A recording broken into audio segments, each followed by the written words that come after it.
Okay, hey boys and girls. Well, I just got this pretty much filled in with a light blue, and I used a lot of white and a little bit of blue, and this is how kind of dark it looks.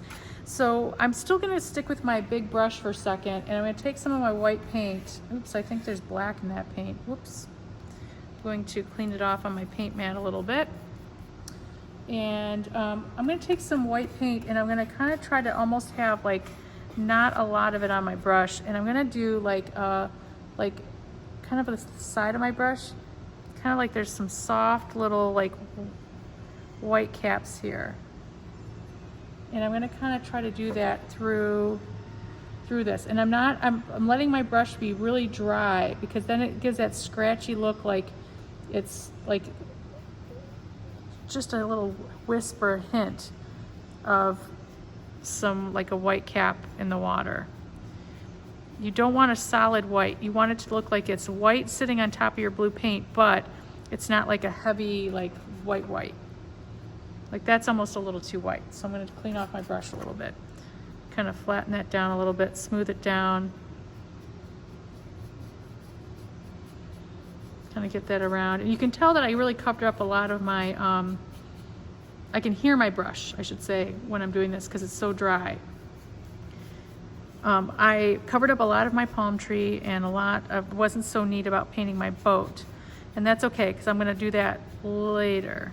So now that I have that kind of wispy look, I think that it would look good to have even a little bit more variety there. If I wanted to, I could take my turquoise here and mix up a little bit more of a light turquoise, but maybe a tad darker. And I might even try a little bit of this cobalt blue color too. So that's another strong pigment, so I'm gonna be really careful about getting too much in there. And I'm gonna kind of do the dry brush thing again. So I'm gonna kind of get my brush a little bit dry. And that kind of gives that nice look. That's kind of a technique a lot of artists will use, dry brush, where just adds a little texture, a little variety of a tone of a color. I do like that. I don't know if it's translating super well in the camera, but I can tell that it's, from what I see here, I like it. It looks kind of cool. Just gonna keep adding little bits, oops, of this through here. And everybody gets real excited about doing like their subjects. Like I like painting the boat or painting the tree, and they want to do that first. And I totally get it. But you kind of have to just be patient and hold off so that you can get this stuff done, because then it will look weird if you paint your water around your tree and you start getting water on your tree, because that really doesn't make any visual sense in the way the real world works. So, okay, I'm getting a lot of that kind of nice texture in there. So this is, again, what I'm looking for, some painterly techniques here. So this is one. This dry brush is definitely a painterly technique. This little mark making is one, and this is another one. So I've got two of them right there in there. So next I'm going to take another brush, and I'm going to work on my beach color. And beach color always throws people off, because it's kind of like tan, which is kind of light. So we want to, like, you know, everybody likes to be on a really light colored beach. So I'm going to do that with a tiny little bit of yellow, tiny little bit of orange. I'm going to get that stirred up, and it really will be too bright for sand. I think I need a little bit more yellow. So the way you will kind of bring it down to an earthier tone is to add a little bit of an opposite color. So a little bit of an opposite color to this kind of golden yellow is probably this like cobalt blue color, because it's kind of a purpley blue. I took the tiniest little bit. And if you feel like you like really bring down the cool factor in terms of the color, like it's too cool, it's too blue, then add a little bit of something else, and you just have to make sure you balance it with your white. That's not bad. Like, that's kind of a good color. So I'm going to do the same thing here. I'm going to kind of get this beach kind of painted in, and it's okay if beach and water kind of merge in an interesting way, because they do. Like, you know, the water's always moving onto the beach. I might want to kind of show some of that in a little bit.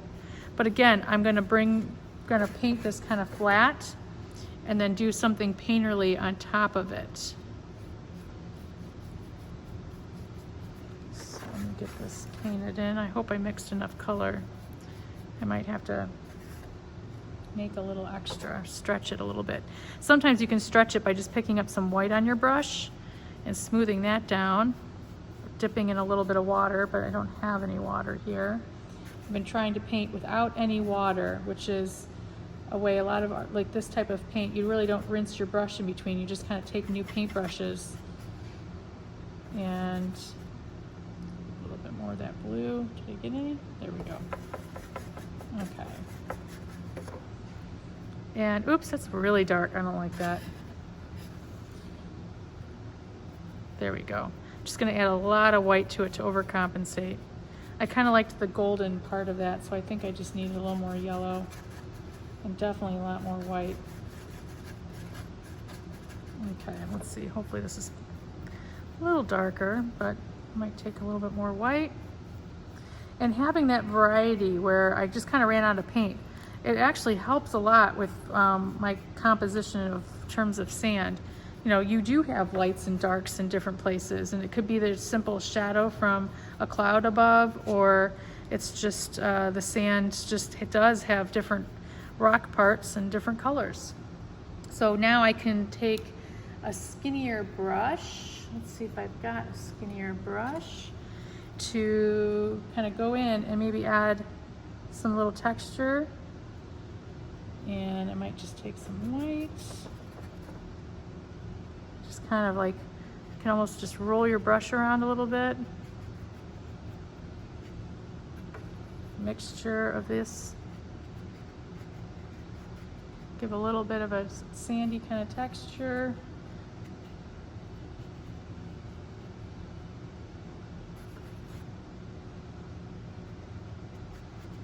And sometimes it helps when the paint is a little wet, like if you've got a little bit, because the paint kind of sticks together a little bit. Okay. All right, so I'm going to work on that for a minute and kind of get that the way I want it, and then I will move on to my palm tree. So if you're interested in seeing how that looks, watch the next video.